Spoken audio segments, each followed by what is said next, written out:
احد کی جنگ جیتنے کے بعد ابو سفیان کا اعتماد اور بڑھ گیا۔ اب اس نے کہا کہ ہم تو مسلمانوں کو نہیں چھوڑیں گے۔ اس نے پورے عرب سے 10,000 افراد پر مشتمل ایک فوج تیار کرنا شروع کر دی۔ یہ تعداد اتنی بڑی تھی کہ پورے مدینہ کی آبادی بھی اس سے کم تھی۔ جب رسول اللہ صلی اللہ علیہ وسلم کو کفار کی ان تیاریوں کا علم ہوا تو ایک اہم میٹنگ بلائی گئی۔ سب جانتے تھے کہ کھلی جنگ ناممکن ہے، تو اس لیے کوئی اور حکمت عملی اپنانا ہوگی۔ اس میٹنگ میں سلمان فارسی بھی موجود تھے جو فارس کے رہنے والے تھے۔ اس زمانے میں ایران کو فارس کہتے تھے۔ انہوں نے مشورہ دیا کہ مدینہ کی 3 سائڈوں پر تو پہاڑ ہیں، لہٰذا ہمیں صرف ایک سائڈ کی حفاظت کرنی ہے۔ مدینہ میں رہنے والے یہودی اس وقت مسلمانوں کے اتحادی تھے، اس لیے ان سے کوئی خطرہ نہ تھا۔ سلمان فارسی کی تجویز پر عمل کرتے ہوئے جس سائڈ پر پہاڑ نہ تھے اس سائڈ پر ایک خندق کھودنے کا فیصلہ کیا گیا۔ یہ مشورہ سب کو پسند آیا اور فوراً خندق کھودنے کا کام شروع ہو گیا۔ ہر 10 صحابہ کو 120 فٹ زمین کھودنے کا کام دیا گیا۔ سوچیں 120 فٹ کتنا ہوتا ہے؟ اگر ہم بس کی مثال لیں تو تقریباً 3 بسوں کے برابر۔ صحابہ یہ کام بھوک اور پیاس کی حالت میں کر رہے تھے۔ انہوں نے اپنے پیٹوں پر پتھر باندھے ہوئے تھے۔ بہت ہی مختصر ٹائم میں مسلمانوں نے 6 کلومیٹر لمبی خندق کھود لی۔ 6 کلومیٹر کتنا ہوتا ہے؟ اگر 60 فٹ بال کے میدانوں کو جوڑیں تو اس کی جتنی لمبائی ہوگی اتنے۔ خندق کھودنے کے دوران ایک بہت بڑا پتھر راستے میں آ گیا، جسے کئی صحابہ نے توڑنے کی کوشش کی لیکن وہ نہیں ٹوٹ رہا تھا۔ تب رسول اللہ صلی اللہ علیہ وسلم خود تشریف لائے اور کدال سے ایک زوردار ضرب لگائی۔ جیسے ہی چنگاری نکلی آپ صلی اللہ علیہ وسلم نے فرمایا، شام میرے لیے فتح کر دیا گیا ہے اور میں اس کے محلات کو دیکھ رہا ہوں۔ پھر دوسری ضرب لگائی اور فرمایا، فارس کی فتح میرے ہاتھ میں دی گئی ہے۔ تیسری ضرب پر پتھر چکنا چور ہو گیا اور آپ صلی اللہ علیہ وسلم نے فرمایا کہ یمن بھی مجھے عطا کیا گیا ہے اور اس کی کنیاں میرے ہاتھ میں ہے۔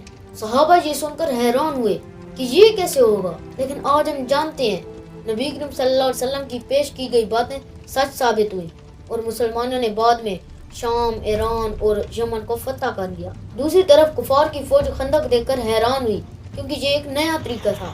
وہ خندق پار نہیں کر سکتے تھے اور اگر کوئی آگے بڑھتا تو مسلمان انہیں ہلاک کر دیتے تھے۔ کئی دنوں تک یہ سلسلہ چلتا رہا۔ آخر کار کفار کے ایک گروہ نے خندق پار کرنے کی کوشش کی جس میں ابو جہل کا بیٹا اکرمہ بھی شامل تھا۔ جیسے ہی وہ اندر داخل ہوئے حضرت علی نے ان کے سب سے بڑے سردار کو قتل کر دیا، باقی سب بھاگ گئے۔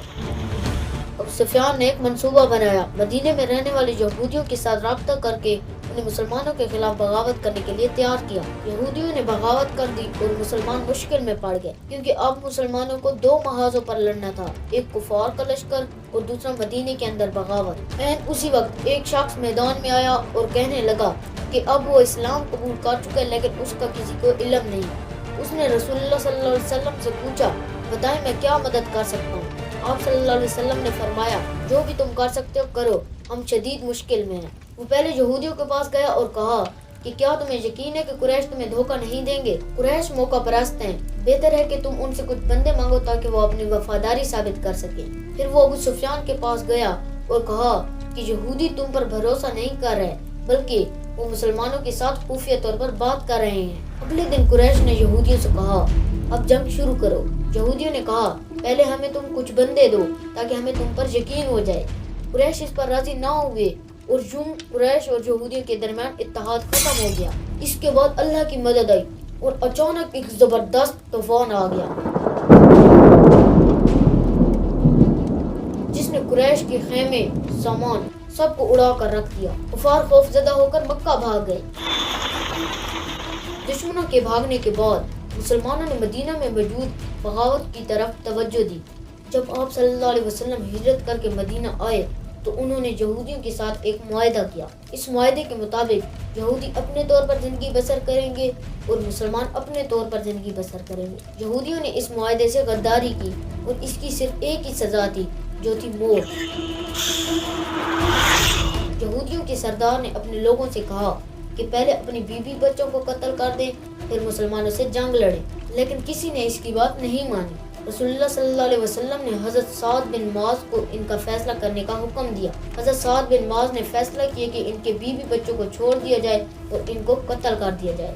یہ فیصلہ یہودیوں کے اپنے قانون کے مطابق تھا۔ بالآخر غداروں کو ان کے جرم کی سزا دی گئی۔ اس واقعے کے بعد عرب کو یہ بات سمجھ میں آ گئی کہ مسلمانوں کے ساتھ پنگا لینا ٹھیک نہیں ہے۔ اب مدینہ ایک مضبوط ریاست کی صورت میں ابھرنے لگا اور محمد صلی اللہ علیہ وسلم اس کے عظیم بادشاہ